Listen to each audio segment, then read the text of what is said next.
안녕하세요. 가치남TV입니다. 오늘은 공기업 종목과 관련해가지고 여러분들에게 한번 이야기를 해보도록 하겠습니다. 일단 제가 하나 신문기사를 가져왔는데 이 기사 같은 경우에는 19년 9월에 발행된 기사예요. 제목이 공공기관 부채 전망 5차 심각 2년 새 29조 원 증가.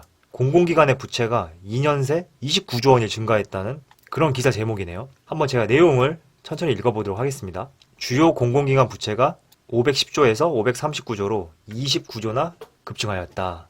이어서 이렇게 공공기관 재무 상황이 악화되면 국가 재정 부담이 커질 수밖에 없다. 국가 신용도도 하락할 수 있다. 세계 3대 신용평가사 중 한 곳인 피치는 작년 10월 한국 관련 보고서에서 비금융 공기업에 대한 재정 지원 가능성은 한국의 재정 건전성 제약 요인이라며 이미 레드카드를 꺼낸 상태다. 즉 한마디로 우리나라 공공기업이 부채가 너무 심각하다 이 말이죠. 제가 저번 영상에도 말씀드렸지만 공공기관의 부채는 곧 국가 신용등급과 직결이 되거든요. 그래서 한국전력이라든지 한전 KPS, 한국가스공사, 한수원 등등 여러 공기업들이 있는데 즉 공공기관의 부채는 우리나라의 신용등급 하락과 직결될 수가 있단 말이에요. 그래서 어느 당이든 간에 이번 4월 총선이 지나면 반드시 공공기업의 정상화는 이루어질 수밖에 없는 숙제 중에 하나다. 이렇게 저는 생각을 하고 있어요. 이게 빠르면 총선 이후에 진행될 것으로 생각하고 있지만 이번 코로나 사태를 통해서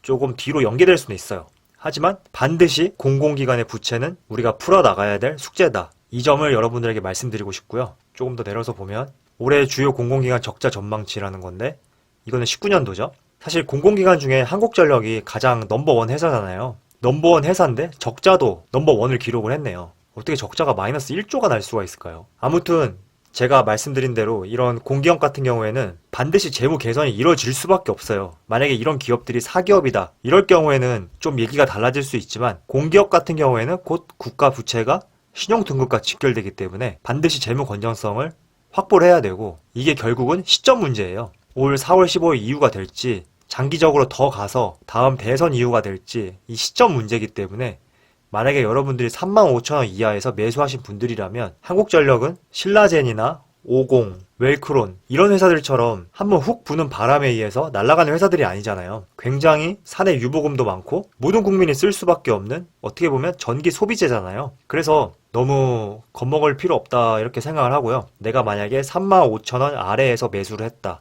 그러면 충분히 반등이 나올 수 있는 구간이라고 저는 보고 있고 이게 시간은 걸릴지 몰라도 장기 투자 관점으로 접근하신다면 반드시 여러분들의 매수가 이상의 목표치를 달성할 수 있을 것이라고 생각하고 있습니다. 이게 지금 한국전력의 20년치 차트거든요. 저번 영상에서도 제가 잠깐 설명을 드렸는데 지금 20년치 거의 하단부까지 내려왔어요.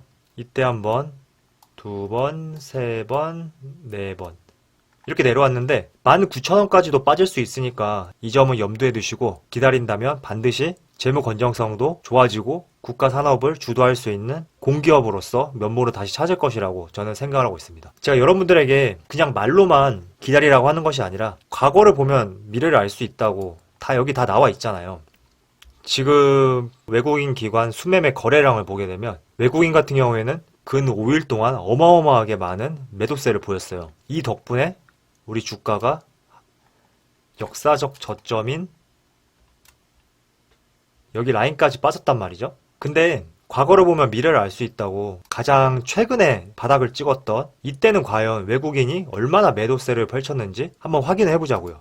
11년 8월, 9월 이쯤이니까 확인을 해보자고요. 지금 이게 11년 8월, 7월 이때 외국인 매도량이거든요. 이 11년 8월과 지금 최근 한번 비교해보자고요. 오히려 11년 8월이 더 곡소리 날 것 같지 않나요? 비슷한가요? 아무튼 이 11년 8월에도 분명히 한국전력은 끝났다. 언제까지 빠질까? 이런 말들이 정말 많았을 거예요. 하지만 제가 뭐라 그랬어요? 공기업 같은 경우에는 반드시 재무 건전성이 확보가 되어야 되기 때문에 이 사태를 마냥 두고만 볼 수 없단 말이죠. 이때 당시에도 이명박 정권이었는데 큰 적자가 발생이 됐었거든요. 하지만 이 적자 났던 회사가 결국에는 63,000원까지 올라가서 이때 당시에 12조까지 아마 났었죠. 물론 이때는 원유 가격도 정말 밑바닥이었기 때문에 이런 시너지 효과가 있어가지고 최고점까지 올라갔다고 생각을 해요. 그래서 만약에 여러분들이 35,000원 아래에서 잡으신 분들이라면 제가 뭐 63,000원까지 올라간다는 말씀은 못 드리겠지만 반드시 본인이 한번 매수했던 가격은 올 거라고 생각을 하고요. 그 이상까지도 한번 갈 수 있는 기회는 올 것이라고 생각을 하고 있기 때문에 너무 조급하게 생각하지 마시고요. 비록 지금은 적자를 보고 있지만 한국전력이라면 국가 산업 주도주거든요. 좋은 회사잖아요. 이런 회사들 지금 좋은 기회라고 생각하고 장기 투자 관점으로 접근을 하시는 것이 좋다, 이렇게 말씀을 드리고 싶습니다.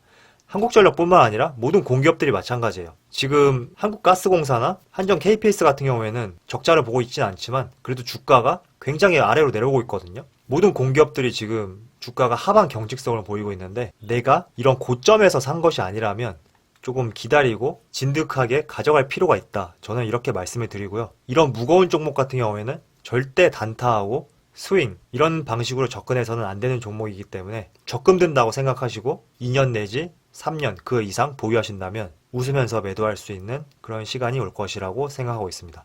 그리고 저는 증권방송에서 애널리스트들이 하는 말들을 듣지 않아요. 왜냐하면 그분들 같은 경우에는 단타 위주의 종목 분석을 주로 하시잖아요. 물론 단타를 즐겨서 하시는 분들은 도움이 될 수 있지만 저처럼 뭐 2년, 3년 이렇게 장기 투자를 하시는 분들의 관점에서 보게 되면 성격이 맞지가 않거든요. 여기서 지금 수익을 낼 수 있는 구간이 전혀 아니잖아요. 그렇기 때문에 너무 마음이 조급하다고 증권방송의 애널리스트들이 하는 말들 다 너무 믿지 마시고요. 이분들 같은 경우에 성격이 좀 다르기 때문에 지금과 같은 좋은 가격대에서 좀 버티고 기다리다 보면 반드시 반등의 구간은 올 것이라고 생각하고 있습니다. 그럼 오늘 영상 여기서 마치도록 하겠습니다. 감사합니다.